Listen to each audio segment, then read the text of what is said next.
Now for me, the 450 Himalayan, which was launched earlier this year, represented a big leap forward for Royal Enfield. It's got a new liquid-cooled engine, a decent level of spec on the hardware, and also more tech than your average Enfield, owing to a rather nicely designed new dash. But thing is, fundamentally, a bike like this is always going to be a bit limited on the road because of some of the typical facets of the adventure bike format. It's a bit on the tall side, a bit on the weighty side, and also you've got that 21-inch front wheel with the semi-off-road tyres. And so while I did enjoy riding it, at the same time I was also looking forward to whatever came next on this new 450 platform. But fortunately, now we've got this, the Guerrilla 450, new for 2024, with the same engine as the Himalayan, the same frame, and also the same technology and tech package. But the key difference is, this is entirely designed to be a road bike. It's much lower slung, you've got a road-friendly riding position, and perhaps most importantly, 17-inch wheels front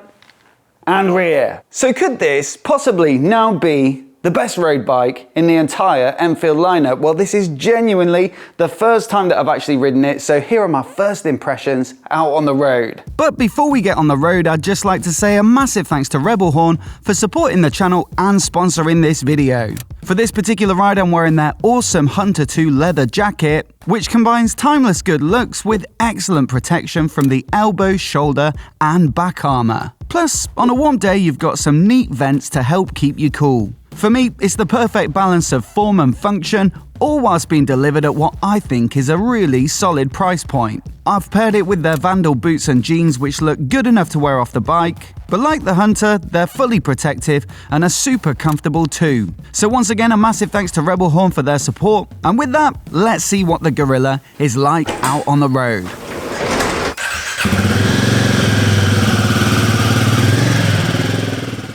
Straight away there, I'm remembering what I liked about this engine. It's the fact that now, with it being liquid cooled, 450 single cylinder engine, and if you're familiar with the other singles that you found in previous air cooled Enfields, then yeah, you'll be delighted about the fact that this can actually rev up a bit and make some decent top end power. A lot of the bikes like the 350s and even the air cooled Himalayan, the Scram 411, make around the 20 horsepower mark, whereas this is more so around 40, and it just feels much more fun and appropriate for some engaging road riding. It's got a decent amount of guts to the bottom end as well, so I think it's a good versatile engine, and while it won't quite, blow your mind, I don't think, when you're getting up to 50 or 60, certainly up to those speeds. And for little country lanes and stuff like this, and certainly around town, there's enough there, and it's definitely... No worries.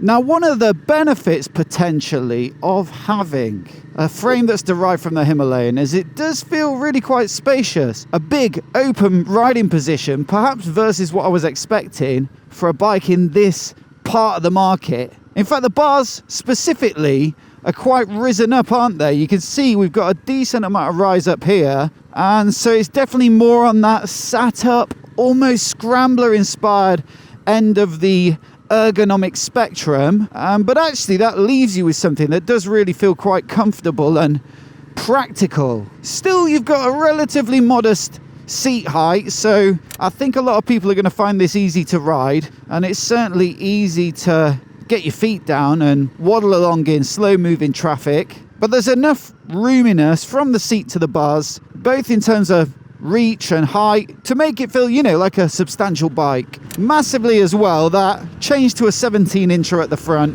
means this bike is way more flickable and agile, and like I say, a bit more low slung than something like a Himalayan. And so yeah, for the majority of road riding, this would absolutely be my pick. Now, they're not the sportiest of tyres, they're a little bit flat track looking, maybe a budget version of something like a Pirelli MT60 RS. And so yeah, maybe you could say that's a bit of a concession to the scrambler-inspired image of this bike, but largely it feels pretty good.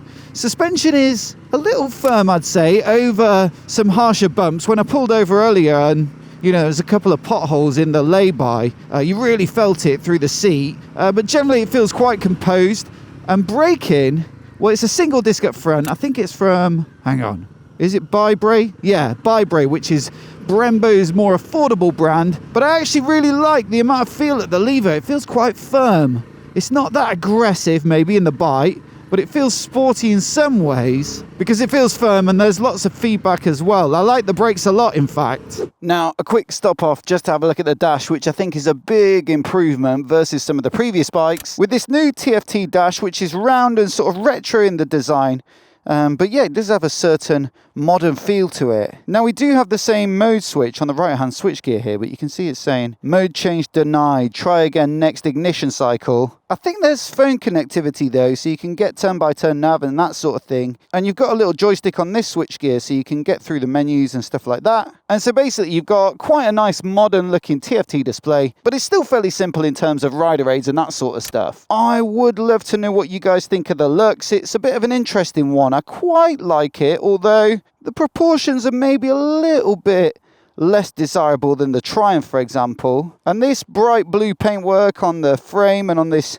front wheel maybe makes it look a little bit toy-like. But at the same time, I don't find it like totally offensive. So let me know what you think in the comments. But yeah, I've got to say, all round, especially with regards to the way it rides, it's a really likeable bike. Feels, you know, not too serious, quite fun, and it certainly seems to do the job I think that it was intended to, you know, be a bit of a middleweight all-rounder, built to a decent price point. And the only criticism really, and this is one I had of the Himalayan, is the fact that this engine does feel quite a bit more vibey than you'd possibly hope. In fact, I've got a direct comparison coming soon with the Speed 400 from Triumph, and certainly with that single cylinder 400-ish engine, it just feels a little more refined. Like I said, definitely something I noticed on the Himalayan as well, and it certainly gets a bit worse at motorway speeds at 60 or 70 when the engine's revving a bit.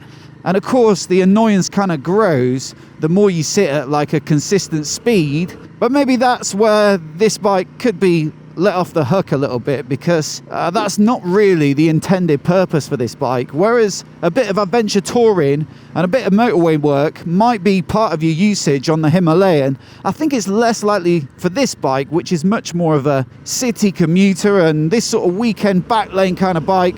Well, yeah, you're not going to be revving it as hard for sustained periods of time. We have to talk about the price as well. I think it does look really quite good. It's still under £5,000. And when you look at something like the Speed 400 from Triumph, you know, that's 350 quid more, which it's not a huge amount. If you really love that bike, you're probably going to be willing to pay the extra. But in terms of all the little factors that play into whether this is a good bike to buy or not, you have to put the price down as a strength. Now really, you've got to say the closest competitors for this bike have to be the Speed 400 and also the Vitpillen and Svartpillen 401s from Husqvarna. And all of them are good bikes, they've all got their strengths. The Speed 400, for example, it handles really well. The design and finish is really quite nice. Whereas the Vitpillen and Svartpillen, well, they rev out a little bit, and also you get excellent fully adjustable suspension. But look, in my opinion, this bike can definitely hold its own amongst those others. And so if you're already gonna drop, you know, £5,000, maybe even more on a brand new bike, then you may as well take half a day to demo this one and see if it's the one where the individual strengths suit you the most. I certainly have really enjoyed riding it. But as always, I'd love to know which bike you'd pick, so let me know down in the comments below. I'll also put a playlist on the screen now with both my Speed 400 and Svartpillen 401 reviews, so you can check those out too to help make your mind up. Also, do hit subscribe for more of the latest motorcycle reviews like this right here on MOTOBOB, and massive thanks for watching today, and we'll see you in the next video.